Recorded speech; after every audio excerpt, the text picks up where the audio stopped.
Frankly, my dear, I don't give a damn. I'm gonna make him an offer he can't refuse. As far back as I can remember, I always wanted to be a gangster. Don't you understand, George? It's because you were not born.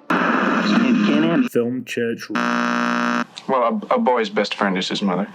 Some days, you just can't get rid of a bomb.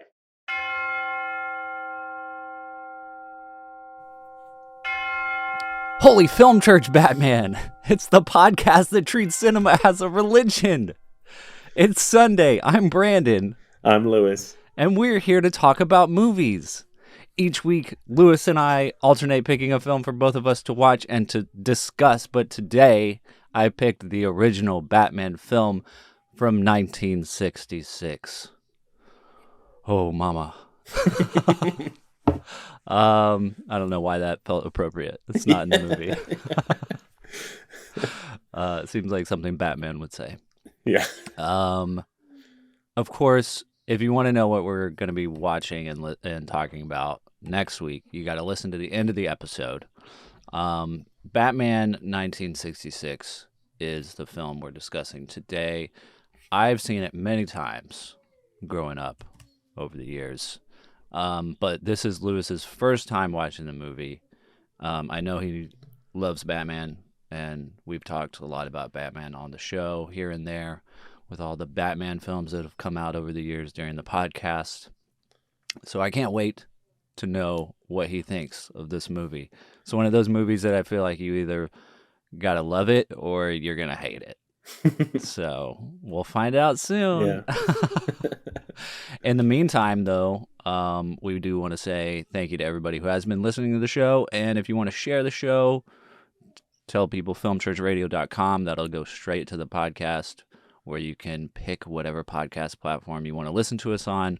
We're also on YouTube.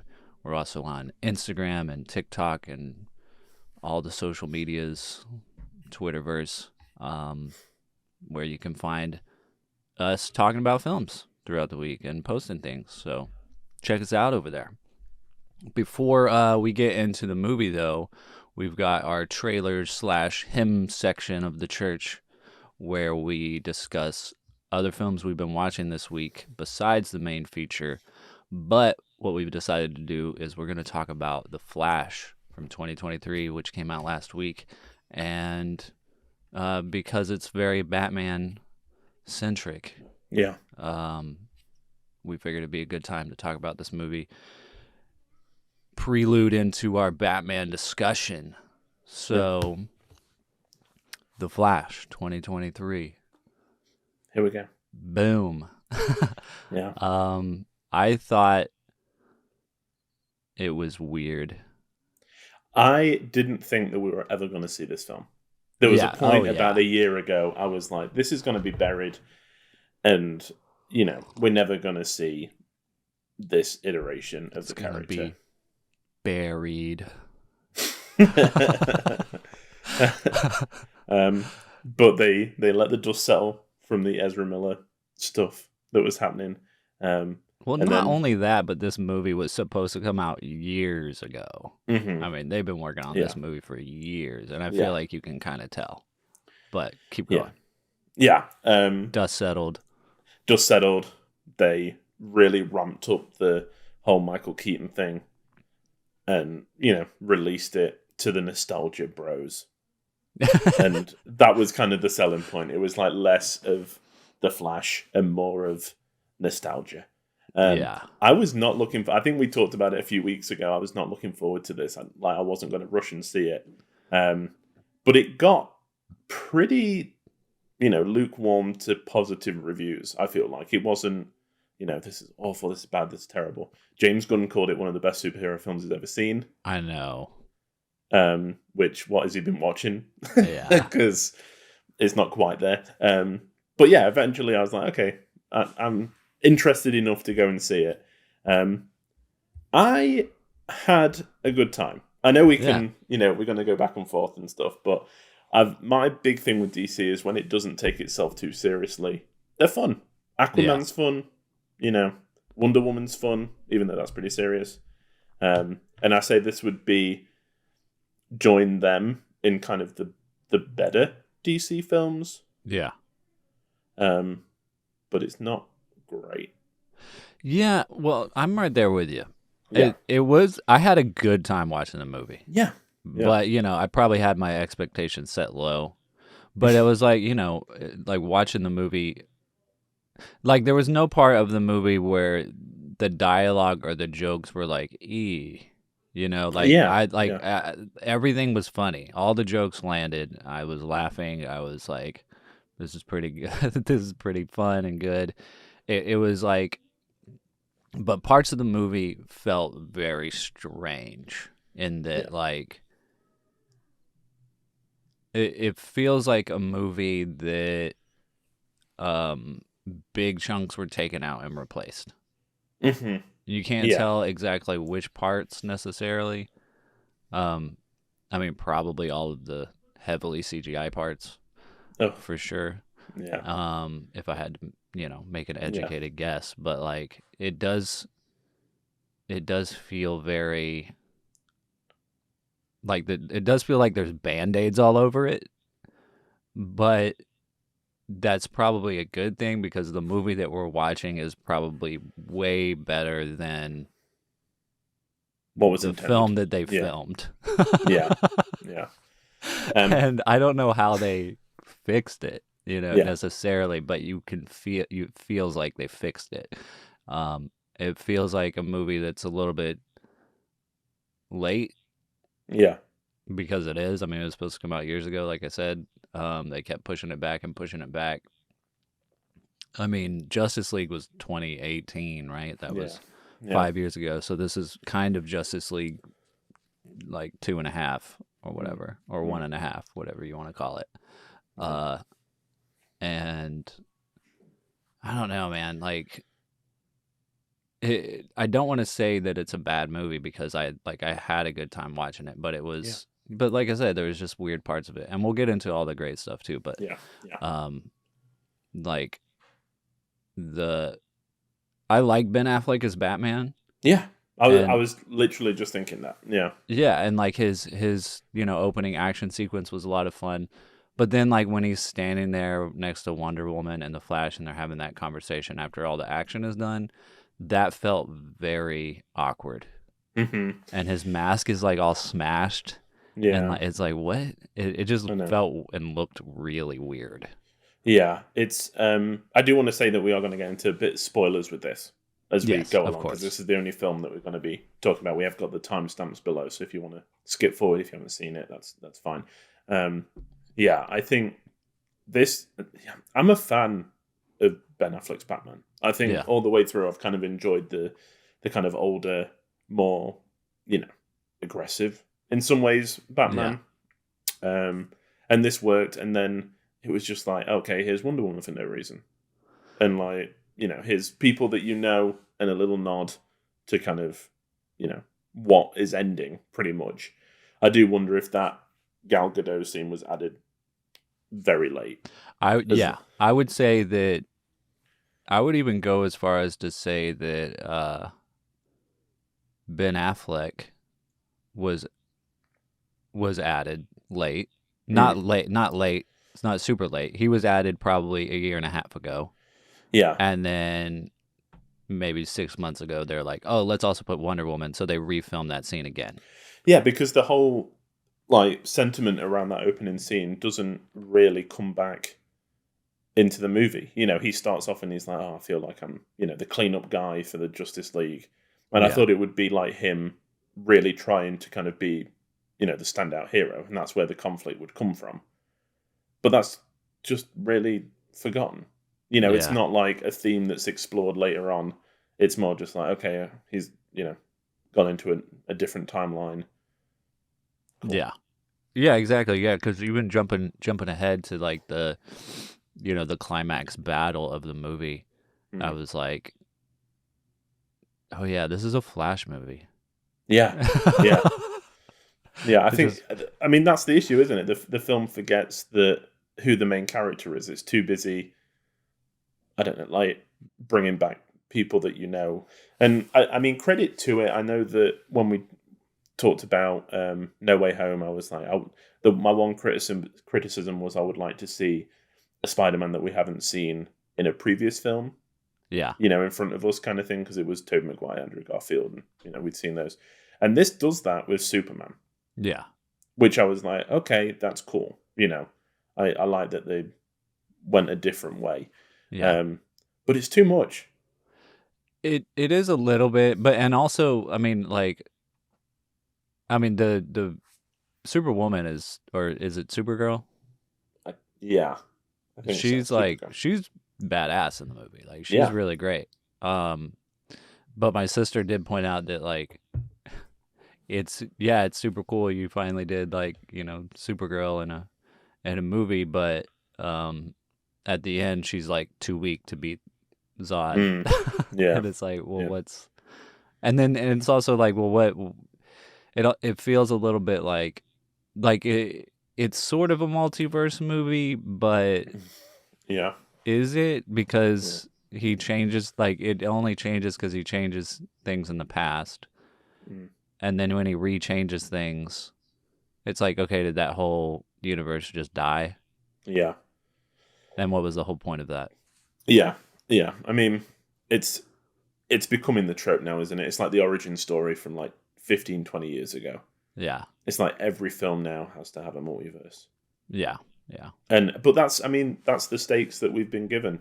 How can you can't go back to a small, you can't go back to Neighborhood Spider-Man after that. What's already happened. Yeah, exactly. Yeah. And that's what I liked about the sequel, Across the Spider-Verse movie, was because Into the Spider-Verse was one of the first big movies to have a multiverse, and then in the second one they're you're the original anomaly, which is kind of accurate to our world. But yeah, just the timing of this, if this movie had come out, it should have either come out right before No Way Home or right after, I feel like. Yeah. Because there was already trailers in theaters during that time, and it's I think, I've just been waiting so long that it just felt like it wasn't going to happen. Michael Keaton was also in Batgirl, and they killed that movie. Yeah. So I don't know if they reused his introduction or what how they would have explained that, or if it even matters. It's so much of this movie doesn't even matter. It's just there to be fun. And that's kind of okay. And that's kind of why I had a good time watching it, because I was ultimately, none of this matters because it's not going anywhere. We're not going to see Ezra Miller come back. No. The only thing we're getting maybe in this universe is the second Aquaman. That's still supposed to come out. Yeah. And Ben Affleck is supposed to be in that, so we'll get that. But yeah, it's what else? I don't know. It's just it's just Yeah. It's something that you can't get attached to because you're not going to get any more. Yeah. Even the George Clooney thing at the end, it's not like a Marvel cameo where it's oh, we're building up to this. It's No, he's just there to be there. Yeah. He's just there for the nostalgia and to be oh, I did. Kevin Smith said that they had tried to get Christian Bale for a long time to play that Batman at the end. And he just flat out refused. He's I'm not gonna come back ever as that character. Well, that's good. Yeah, which is okay, great. And so I assume that George Clooney was cool. Yeah, I'll do it. Yeah, I'm sure it was he doesn't need the money, but yeah. But it's like we said with the Andrew Garfield thing. It was people hate that movie. Yeah. So when he came on, I was what? Why? Yeah. Yeah. They couldn't even, Robert Pattinson maybe would have been, but I know it had to be someone older. It would have felt so weird because tonally those movies are so different. Yeah. I think that it just goes to show just how all over the place DC is in terms of what they're trying to do. Because none of it is coherent. No. Yeah. And, you know, the Zod came back, but looks just CGI through the whole thing. Yeah. The guy who plays the early iteration of Flash that we see in like the other world towards the end, he came out and was like, I didn't even know I was in this film. So they just used his like likeness from previous. Oh wow. It's just yeah. Who knows it's all what's to going kind of on. tacked on in there. Yeah. That is kind of crazy because you think about you know, the way they did No Way Home, it was like a celebration. It was like, yeah, let's get all these guys back together and let them build rapport and like, you know, have coffee together so they can act in these scenes together and actually have these fun moments. Yeah. But this is like, yeah, it's all tacked on. Everything, every cameo is CGI with the exception of Michael Keaton and George Clooney, I guess. Like, yeah. And the CGI is awful. Yeah. No, the CGI is real bad. That's what everybody is talking about. Is CGI is super bad, even in the opening sequence of like the babies falling out of the building and like it's like PlayStation 2 levels of CGI. You know, it's just PlayStation 2 cutscenes. Yeah, exactly. And I don't know if it was the director or someone was like, yeah, it's supposed to look bad. It's like, why? What are you talking about? What is the reason? Yeah, what is the reason for the CGI looking chunky? He's like, we were making a bad movie. Did you guys didn't know? Yeah, gotcha.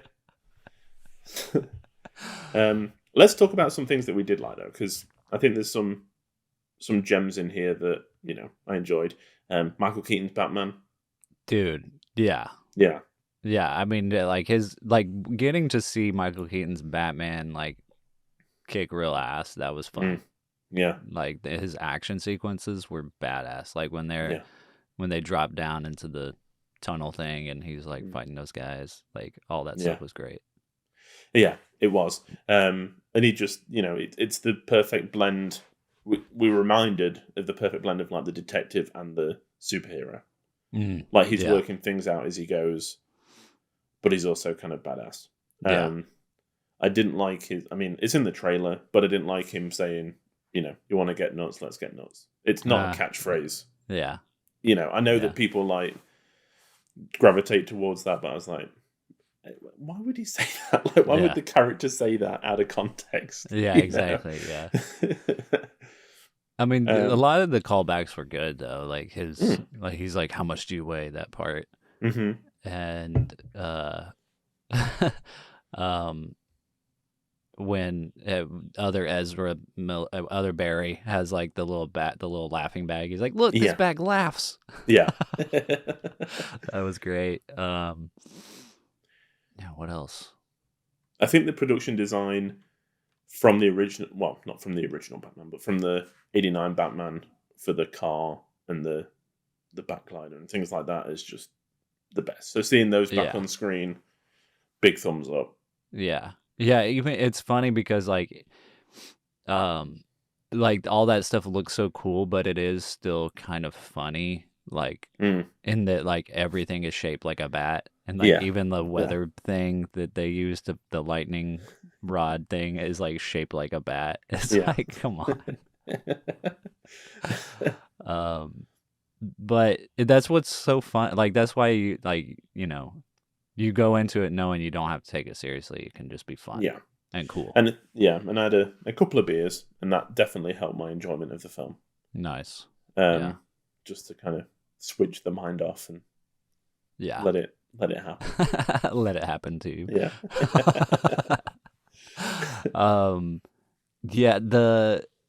Ezra Miller was, obviously he's kind of a terrible person.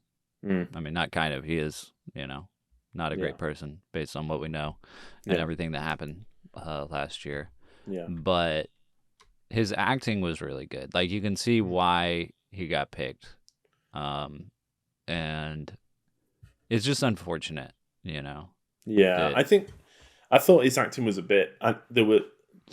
Their acting, I should say, it's a bit all over the place. There's some areas where they do really well, where they're like acting opposite themselves. Yeah. And I thought that worked really well, but the early scenes and the later scenes kind of fell apart a little bit for me. Yeah. I don't know whether it was like, it must have been. I mean, the character is very kind of awkward and stuff, and I'm like, it was too on the nose. Yeah. You know, and then there was that weird love story that was kind of inserted in as well. Right. Yeah. But it's like the scenes where he's like at home, like the scenes where he goes home, and finds, like, after he changes things and he finds his mother is alive, and then he meets his other self. Like, those parts of the movie actually, to me, felt like an actual movie. Yeah. That's kind of the only parts that felt like a real movie, where they had an idea and they were actually making the movie that they wrote. Yeah. And then the rest of the movie feels like a YouTube video or something. It just feels like just all this tacked on stuff. Yeah. I don't know. And then the CGI battle sequence at the end is very terrible. Yeah. But yeah, I mean, it, like I said, like, it still had a good time with it. All the jokes were funny. Yeah. And you get all these. I mean, this feels very added on at the end with all the cameos of, you know, where he's like seeing the multiverse or whatever, and all the cameos, and they even go like, I mean, you see the Batman from, you know, Adam West's Batman. Yeah. And then you see Nick Cage. Yeah. Yeah. Which is what bizarre. did you think of that? Like, did you know about that? Like, did you know about his script? I mean, I knew Kevin Smith's, you know, script, and I've seen the footage of like them, like Nicolas Cage trying on the suit and stuff, which is cool. Unfortunately, I did have this ruined for me before I went into the cinema. I saw something on Twitter about it. But I mean, it's a cool nod, you know, isn't it? I mean, I think what it does here, there's a lot of heavy-handed fan service. You know, we talked about the let's get nuts, but there's also like little things that kind of, you know, like the Joker laughing bag. Yeah. That make that, you know, if you hadn't, you know, recently revisited the film, you wouldn't know what that was. And I think the Nicolas Cage thing was cool. Yeah. Yeah, definitely. I like it's just weird, that iteration. I mean, I guess it's maybe the best place for them to do that, but it's like, I don't know, I just feel like I want this stuff to be more important, or like more, I don't know, you know what I mean? Because it's like the stuff that they're doing with Marvel, it feels like it's all coming from a place of love, a place of celebration and love for these characters, whereas this feels like it's coming from a place of money and like you know, the producers being like, oh well, people love this stuff, so let's give it to them, not like we love this stuff, let's make what we want to see. And that's, I think, the difference. And so it's like, it's cool that they did all this stuff. It was fun to watch, you know, but I want it to mean something more than just like, look, here's all these people in one frame. And do you think that, I mean, I know that doesn't mean much, but on the whole, do you think that you had that feeling because you know about the James Gunn stuff and the fact that this isn't going to continue? Do you think I think you can tell because, you know, it's not, they didn't get Nicolas Cage. No. They didn't get Nicolas Cage to like do a scene from the actual script. They just CGI'd him. Yeah. You know, it's like if you actually got Nicolas Cage and like made it a thing where you're like, what would it have looked like? What would it have felt like? Let's actually take this seriously. It's like, oh well, let's just make a cartoon. That's ultimately what you're watching. You're just watching a cartoon collage of all these different characters, and ultimately it doesn't mean anything because you didn't do anything for real. Yeah. and you didn't take it seriously. Yeah. I mean, obviously, there's people you can't bring back, like Christopher Reeve and like Adam West, and things like that. But like, it wasn't done out of like respect for, and it wasn't bad. Like I'm not saying what they did was bad. I'm saying that it wasn't with the best intentions. It wasn't with the best intentions, and it ultimately doesn't mean anything, and doesn't feel like an actual celebration because they didn't do it for real. Yeah, and I think that's a good point, because when we left the cinema, Chelsea was like, "Oh, there wasn't Val Kilmer, included." Yeah. And I was like, probably for the best, because it's I don't with Top Gun Maverick treated Val Kilmer's character in such a great way that anything now would just feel like disrespectful. Exactly. Yeah. And Batman Forever has a very special place in my heart. I love Batman Forever. Yeah. And I was very glad that he wasn't included, or any of it was included. Yeah. For that reason. Yeah. Which I think says a lot about like how they handled that kind of stuff. Exactly. In the moment you're like, oh cool, it's Christopher Reeve, oh, awesome. Wow, it's Nick Cage fighting a giant spider. And then when you come out, you're like, it didn't mean anything. Yeah. What is it? Yeah, exactly. Yeah. Yeah.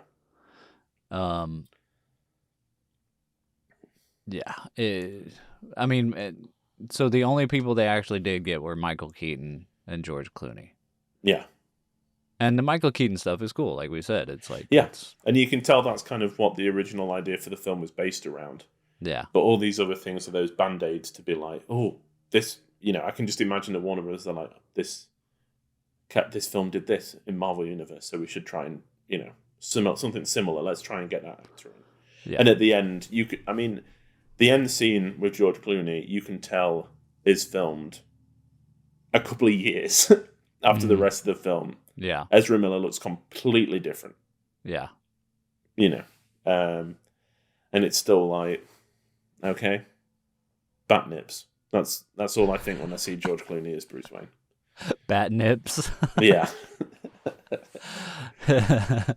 Oh man, yeah. And yeah, who knows what's next? I guess we know that Aquaman is next. Did you stay till after the credits? I did. Yeah. So the Aquaman scene. Yeah. I like Jason Momoa, and like I said, Aquaman is the most fun of the DC films because it's. James Wan, I think, had the notion that how ridiculous this is as a character, and just kind of went with it. Yeah, exactly. Yeah. But even that movie was supposed to come out last year. And well, I guess I forgot about Amber Heard, so I guess they're erasing her from the movie. Yeah, they are.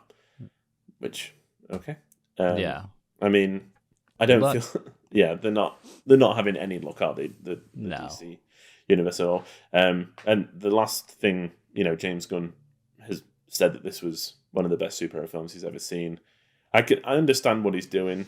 He's getting people in to see it.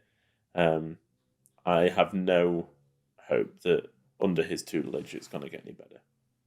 And not because he's a bad filmmaker or I don't trust him as a person. I just think that the damage is done at this point. It's like, we need a break. You can't, we're going to get a Superman film in 3 years, 2-3 years. And I'm like, I just don't care. Yeah. Well, there's your break. Yeah. Just don't watch any DC until Superman Legacy comes out. Yeah. And even then, probably won't watch it. Everything kind of hinges on, I feel like, Superman Legacy. Mm-hmm. But, if that ends up not being good, then I'm out. Yeah, but he said recently, again, that he feels that every superhero film just feels the same at the moment. Yeah. And it's like, well, you've said, you're doing this to yourself if it's not different. We're still going to get a semi-origin story. We're still going to get a third act CGI heavy battle.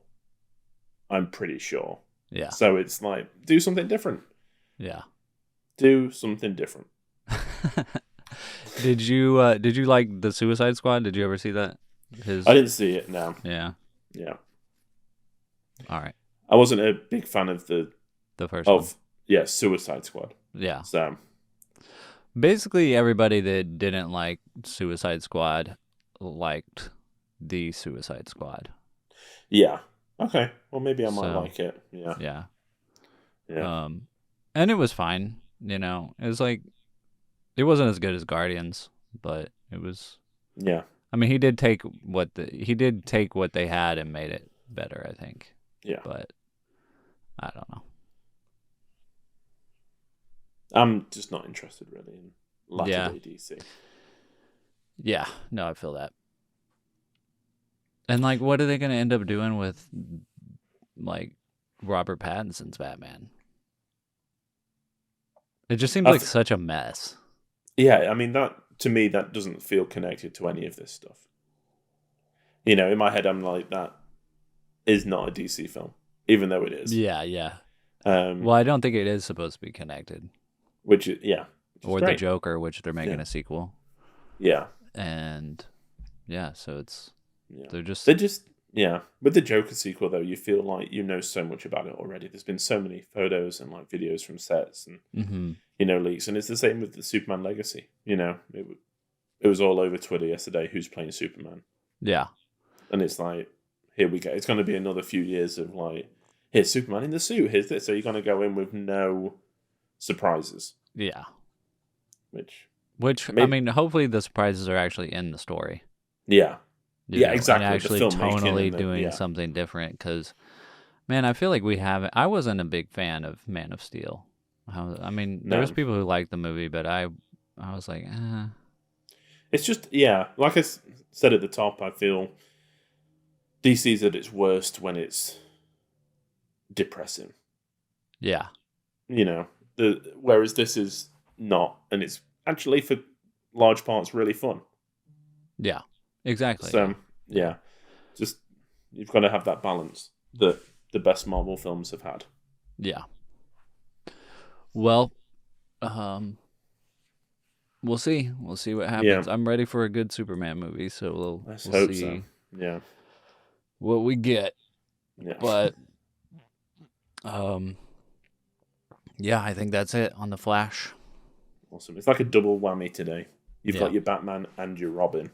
So that's right. So let's move on to our feature presentation.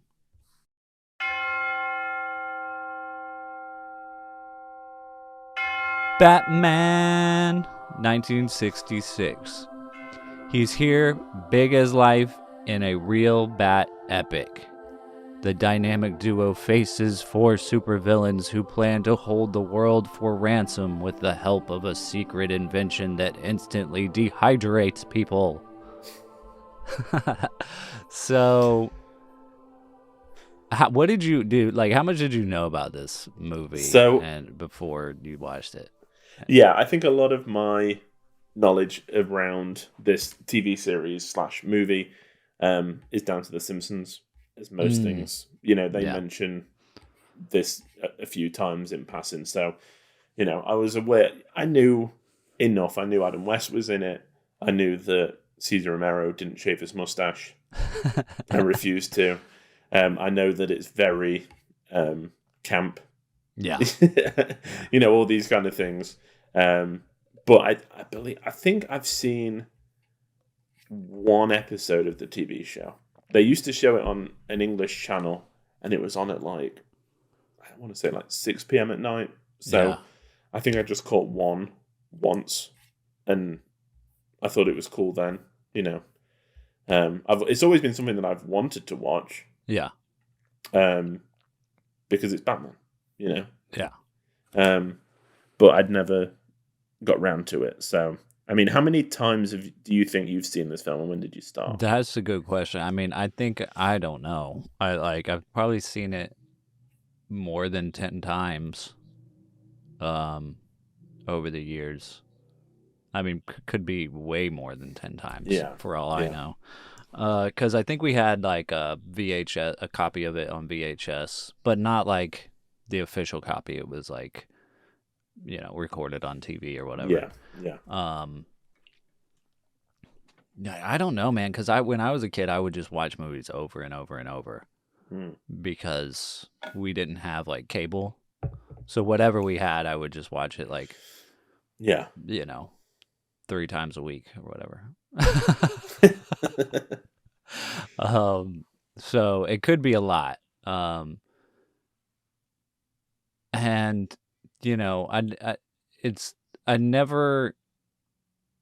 I've always enjoyed this movie. It was never like, oh, I love this movie or whatever. Yeah. Just fun. But it is so fun to watch now, I feel like, for me, because it's just so.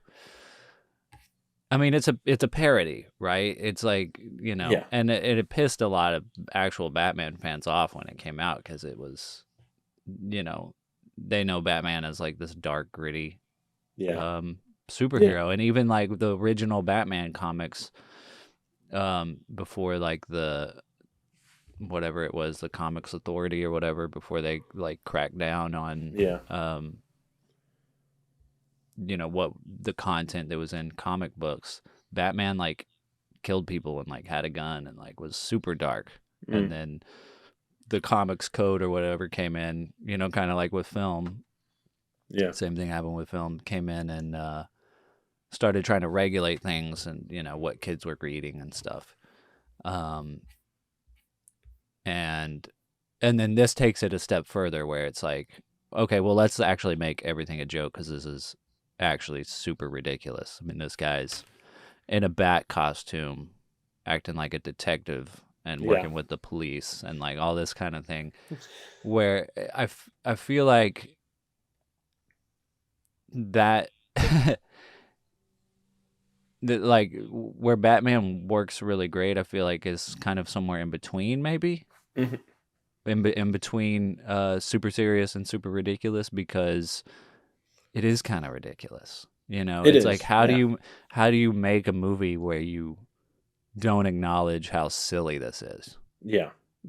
Because I don't know, because Spider-Man is serious, but like he jokes around all the time, but his whole face is covered. You know what I mean? And he actually has superpowers. So like when he's flipping around and doing weird moves, he's like, he looks like he's doing gymnastics or he's a ballerina or something,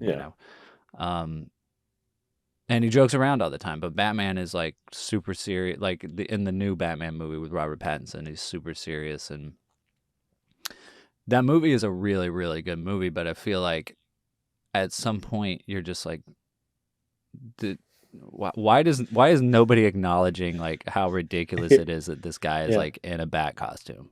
Yeah. Yeah. It's like, it just feels so weird. And I also, in the Robert Pattinson one, I feel like sometimes it looks like he has drawn on eyebrows, which I also love because it's kind of a throwback to, the Adam West Batman. Yeah. But yeah, like it's, I get the hate for it, but also it's just like, I was also thinking like and maybe I'll just ask you this question. How would you feel if there was a movie of Spider-Man like this? Because Spider-Man, for people who might not know, is Lewis and I's like favorite superhero. How would you feel if there was a Spider-Man movie like this, where everything was just a joke? Yeah, I think it depends. I think if it came out today, I don't think I'd like it very much. Yeah. I feel like it would be, just not serious enough for me to enjoy. Whereas the joy of this, I think, is the ethos behind it and the fact that it is a time capsule. Yeah, exactly. It shows TV in the 60s, pretty much, and how this was, essential viewing in the first season because of how, camp and crazy it was. But it's just gone down, Adam West is remembered for this one role. Yeah. Yeah, and the fan base for it is huge now. It had just grown and grown and grown to the point where, like, Adam West and Burt Ward would go to all the Comic Cons and be a big sensation there. There's a really cool like box set that you can get now, like Mhm. Blu-ray 4K box set of like the whole show and like the movie um and all the extra stuff, and they also brought the two of them back and other actors who were alive at the time to do, I think there's like two like cartoon features Mm. where they basically, they're like two new movies, but it's animated, but it's all the same design with the Yeah. the voice actors they could get and stuff. And that was done like right before Adam West passed. Like they Mm. came out like the year before he passed. Um, but yeah, like and those movies are on Max, I think, if you want to watch them. Cool. But yeah, what did so what what was it like watching this movie for the first time? Did you love it? Like, were you laughing the whole time, or were you just like Yeah. rolling your eyes, like, oh my god? I think like a mixture of the both, but in a fun way. I don't think Yeah. it's. I knew what I was getting myself in for, in Yeah. terms of I knew It that it was was a gonna be bit ridiculous and that it didn't make a lot of sense. I think the things I was rolling my eyes at was more the the construct of it and how everything, how they work out, for example, who's behind it. Yeah. That whole conversation of Yeah. pretty fishy. What happened to me on that ladder? And they're like, do you think the penguin's involved? I do. It happened at C. C for Catwoman. She's definitely involved. And I'm like, this is ridiculous, but also really fun. Yeah. Yeah. And the shark repellent spray. The shark know that's pretty repellent fun. bat spray. Yeah. Yeah. That's pretty famous. It's so much fun. It's just a fun 90 minutes where you can, where superheroes are ridiculous. Yeah. Yeah. I love the Batmobile. Mm-hmm. It's a really cool iteration of the Batmobile. And I did read that the whole point of doing a movie was so that they could get a larger budget and do like the Batcopter and things like that for the TV show for the next season. So because they already had it made, so it would like go on this budget. Gotcha. Yeah. So that's why we get like everything. Yeah. They were like, we've got the budget, let's just do it. Yeah. Which the Batcopter is pretty sweet. Yeah. And like I watched this after watching The Flash, and like when they get in the Batcopter and they start flying, I was like, that's not CGI. Yeah. No, yeah. Everything you see is real. Yeah. Except for, the pals and stuff when they're punching. Yeah. Yeah. Exactly. The script is great. Yeah. Yeah, it's just so kind of perfect. Yeah. Bon Voyage pussy is a favorite. Yeah, that was great. I would say that like rewatching, because it's been a long time since I've probably watched this movie as an adult, but it's been a long time since I've actually watched the whole thing. And rewatching it, I think my favorite part of the movie now is at the end when Catwoman trips and her mask comes off, and then Batman and Robin come down there, and she turns around, and they find out that it's they find out who it is, that it's Kitka or whatever, and Robin's like, "Oh gosh, I'm sorry, Batman," and he's like, "Say no more, Robin. You might compromise us." And he's just like, "I'm so sorry." And he's like, there's just like the way the whole thing just plays out, and there's like the long moment where he like looks up, and you hear the music from their date or whatever, and then he's like all sweaty, and he's just like, it's just one of those things in life, in the life of every crime fighter. It means nothing. He's like, snap on the back cuffs. Yeah. Like that is peak Adam West, I think. Mm-hmm. Mm-hmm. He agreed to. I mean, the reason that he wanted to do this film, or agreed to do this film, his stipulation was that there would be more not Adam West, more Bruce Wayne. so he wouldn't be in the batsuit the whole time. So that's why there's that, the whole sequence where they kidnap him. Yeah. And he's like, if only there was some way to unite our nations. Yeah. And Robin and Alfred just listening in. Yeah. And Alfred's got the glasses over the mask.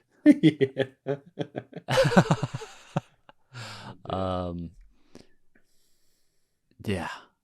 Yeah, it's great. What did you think about all of the villains, like, and the actors? Because I feel like, I mean, I know all of these people kind of from this movie, and Burgess Meredith is, I feel like, one of the most famous cast members.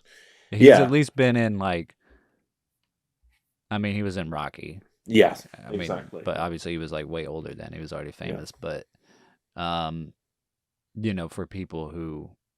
for people nowadays, I feel like maybe Burgess Meredith is the most famous person. And, so I kind of know everybody from this, but I feel like because you watch a lot of older movies. Yeah. Is there anybody in this cast list who stood out to you, or like, what did you think about them? And also, like, what else have you seen them? What do you know them from?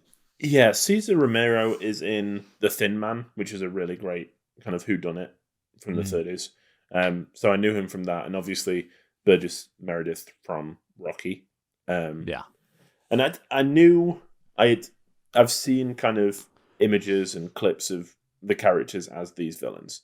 So like Cesar Romero, I knew him as the Joker. I knew him as the Joker before seeing this. I do think though that Frank Gorshin, who played the Riddler, has a better laugh. Yeah, he for the is Joker. Super wacky. Yeah. I enjoyed his villain a lot, even though you can tell they're like, I'm not sure what he can do. The Penguin is kind of doing all the work, and the Joker is kind of masterminding, and Catwoman's seducing him, and Riddler's just like, I don't do riddles. Yeah, exactly. Yeah. So, but I mean, I love the kitschy campness of it all. I love that the villains are very comic, kids' comic book versions of villains. Yeah, exactly. They're just quipping the whole time. I love the fact that in the lair they've got their own personal like bookshelf. It's like decorated to them. Yeah, and it says private. Yeah. Yeah. It's just a fun time. I can imagine like showing this to my daughter in a few years and her having a good time watching it. Yeah. Because it's so silly. Yeah. I mean, it's like, it's a Batman movie that anybody can watch. Yeah. Exactly. Yeah. Yeah. I like the fight sequence at the end. I was getting to the point where where's all the biff, bonk, all that kind of stuff. And then you can just tell that they had this set and they were like, okay, just fight for like 10 minutes and we'll just film it and then, we'll wrap it up. Because there's people that just keep climbing back up and like going again. Hit, yeah, exactly. Flying off into the water and then they just tie them all up. Yeah. Penguin sliding down with his umbrella. Yeah. On the zip which is line. Cool. Yeah. Obviously a stunt double. Mm-hmm. Yeah. Yeah. Go ahead. I think Penguin was my favorite. Yeah. Yeah. I think, it was just fun to see him on screen, especially because he lent into the whole like, wah, wah, wah yeah, thing. he's like, wah, wah, yeah. Which it's been a minute since I've watched Batman Returns, but like, the contrast between that and Danny DeVito. Yeah. Danny DeVito's so disgusting. I know. He's just so nasty. I love how Tim Burton was just like, okay, it's called the Penguin. Why is he called the Penguin? What would this look like in this weird world? And it's, Danny DeVito. Danny DeVito, who was orphaned and grew up with penguins. Yeah. Just let down the sewer. Amazing.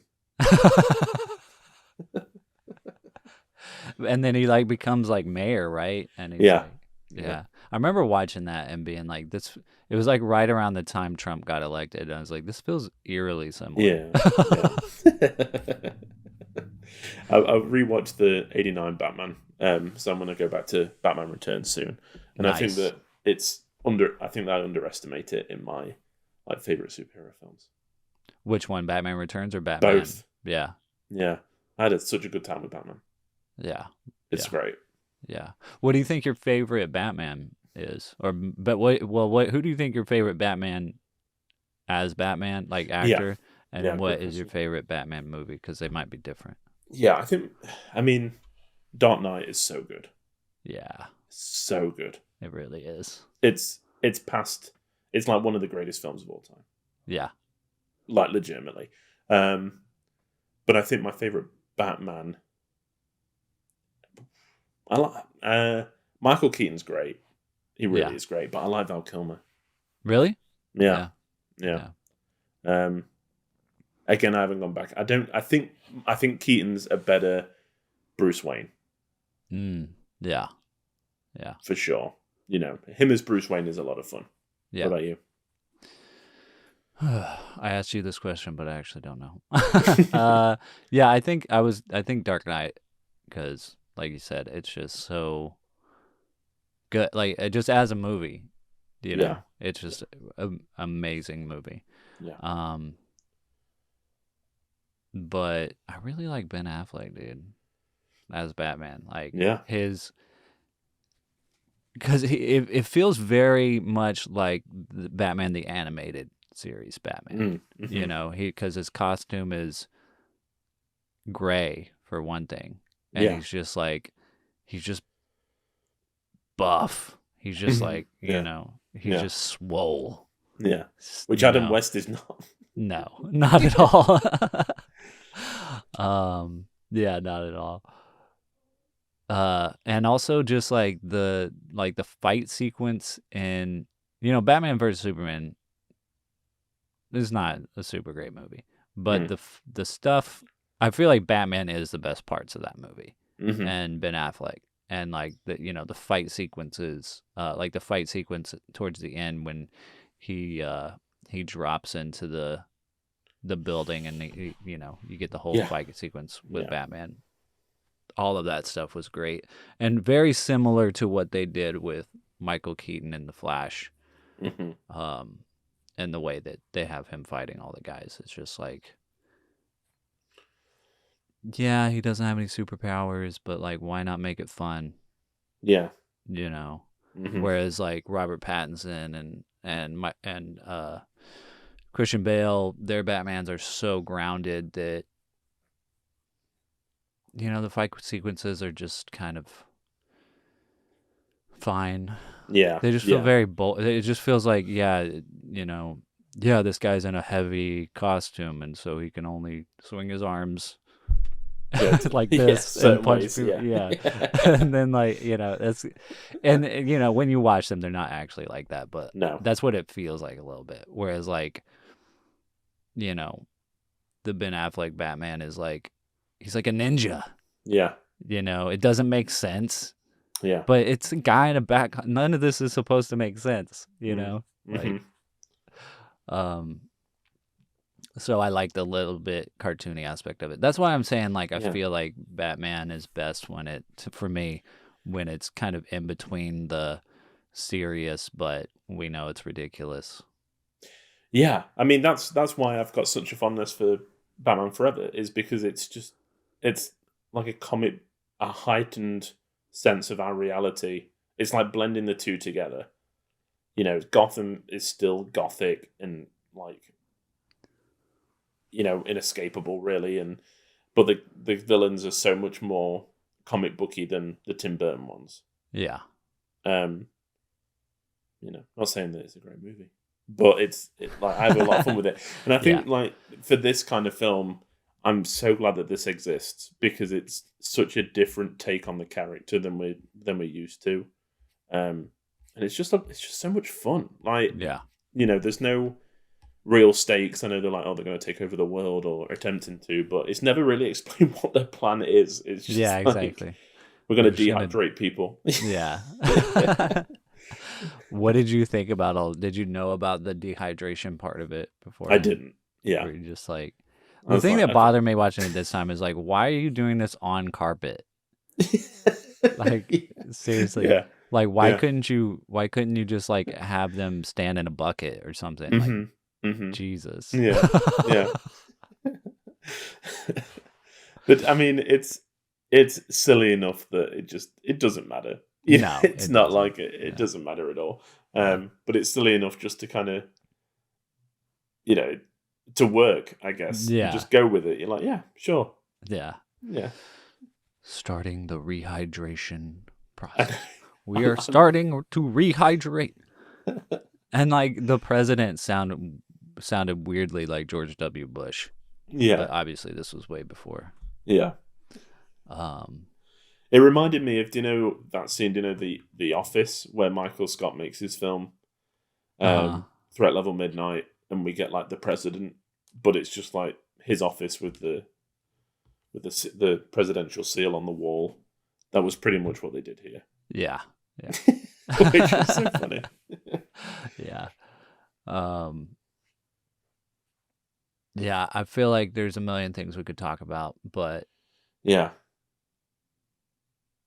Yeah. I mean, so I guess there's lots of cameos and I mean, there's lots of cameos in the show, but also in the movie. Did you notice any of them in this movie? I don't think I did. Yeah, I don't think I did either. I was just wondering if you did. Yeah. Because you know older films.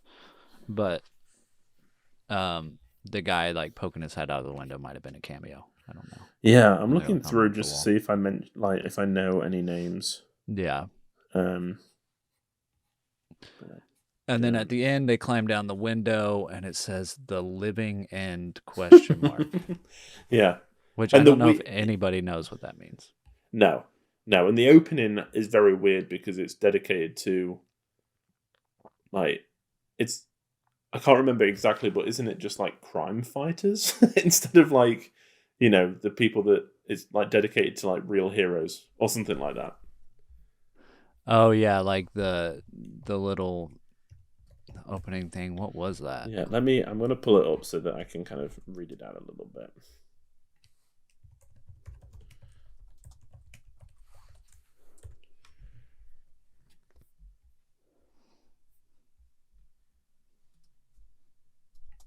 Okay. Because we get the kind of the searchlight going across the wall, which I thought was cool, and all the characters kind of being like highlighted for a minute and then like scurrying off with the different colors.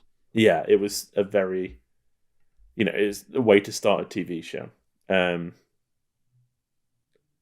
Yes, this is okay. So the acknowledgement at the beginning is: we wish to express our gratitude to the enemies of crime and crusaders against crime throughout the world for their inspirational example. Which is it's like, not thanks, like criminals. Yeah, it's like it's not, thanks for being so ridiculous so we can make a parody on you. Yeah, it's not like dedicated to the police force or, anybody who is actually out there being real life heroes. It's like the people that don't like crime. Thank you for being you. Yeah. And then to them and to lovers of adventure, lovers of pure escapism, lovers of unadulterated entertainment, lovers of the ridiculous and the bizarre, to fun lovers everywhere, this picture is respectfully dedicated. To all you fun-loving people out there. Yeah. That's pretty great. I mean, it is fun. Yeah. It's a lot of fun. Yeah. Yeah. I'm glad that it exists, like I said. Yeah. It's pretty great. I mean, there's so much dedicated to this. I mean, there's been comic book spin-offs. Obviously there's the show, there's the animated movies. All of it is great. Yeah. Yeah. I'm glad that this universe exists. I know. Yeah. And it's such an American piece of history. I feel like it's, it just sums up America in the 60s to me. Yeah. And then when I think Burt Ward's still alive, but when Adam West passed, in Hollywood, they like projected the bat signal on like one of the buildings out there. That's awesome. Yeah. That's great. Yeah, it was not that long ago. I know, yeah, like 2017, I think he passed. I think so. Yeah. Oh, So. yeah. Well, cool. Yeah. Guess Guess what we rated it on Letterboxd? Yes. Yeah, what did I rate this? I think I know. Yeah, okay. I think for you, I think nostalgia plays a big part. I don't think it's a 5 because there's obviously, we haven't talked about the rubber shark, but that's a kind of example of the production values on some elements of it. Yeah. I mean, but it's still great. I mean, that whole part where he's just like punching the shark. Poof, poof, it's just like, oh my God. And I do think though that I think it's a 4. All right. I'm gonna say you rated it 3.5. Okay. I rated it 3. Ah. Not because I think, like I said, it's not an incredible piece of filmmaking, but it's incredibly enjoyable. I was thinking of giving it like a 2.5, and then the whole sequence with the bomb came. Where he was trying to get rid of it. Right yeah, and there's just like, and he just like keeps running into the same people. It just goes on forever, and it's like it gets to the point where it's like that thing where it stops being funny, and then it carries on enough that it's funny again. Yeah. So it bumped it up. It's just like, it just goes on and on. You're like, all right, come on. But then it just goes on and some more. And you're like, all right, this is funny, actually. Yeah. And then it's like, some days you just can't dispose of a bomb. I do. I also love like the pub, like that they're in with all the just like heavy smokers and drinkers and the two ladies that won't leave. And Robin's public service announcement, which is, gosh, drinking's sure a filthy thing, isn't it? I'd rather be dead than unable to trust my own eyes. Yeah. And Batman's like, they may be drinkers, Robin, but they're still human beings. Oh, dear. I love Robin in this. He is great. He is awesome. So pure. Yeah, I can't wait for them to actually do, like... a proper Robin. Yeah, because like like you said, Batman Forever. It still leans into the ridiculous, and they even have nods to, Burt Ward in that movie. Like at the end, I can't remember what he says, but it's towards the end of the movie, and I can't think of the actor's name who plays Robin in that movie, but he's like, "Holy something, Batman!" Yeah. I think it's going to be hard to do Robin following like what they did with Iron Man and Spider-Man. Yeah. Because that was basically it. Yeah. That was your, that was your Batman Robin right there. Yeah, we'll see. They'll do it eventually, I hope. Yeah.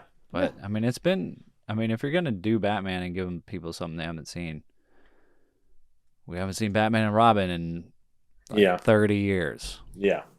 Mm-hmm. So. Yeah, and the last one wasn't good. No, I mean it wasn't serious. We haven't got the serious one yet. Yeah. But, yeah, I rated it 4. You would be correct. Awesome. Yeah. Cool. So, what are we doing next week?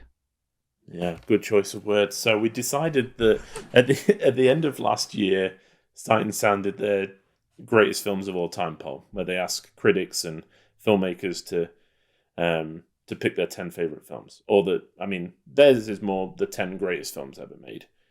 So what we thought we would do is do a 2-parter stretched over a couple of weeks, where Branden and I alternate going down our top 10 favorite films of all time. So next week will be part 1, where we'll go from 10 to 6, and then the week after we'll go from 5 to 1. Yes.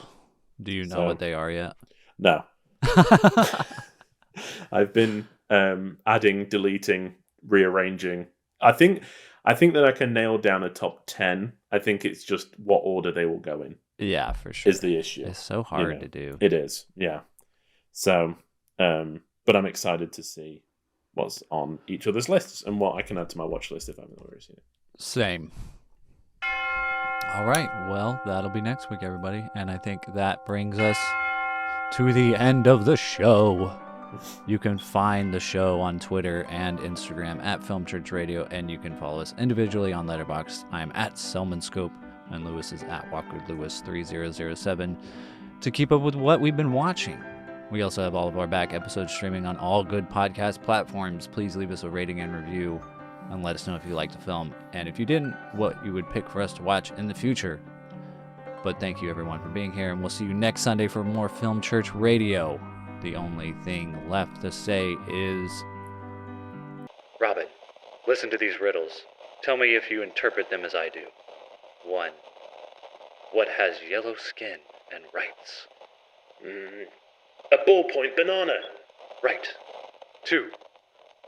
What people are always in a hurry? Russian people. Russians! Right again. Now, what would you say they mean? Banana. Russian. I've got it. Someone Russian is going to slip on a banana peel and break their neck. Precisely, Robin. Amen. Amen.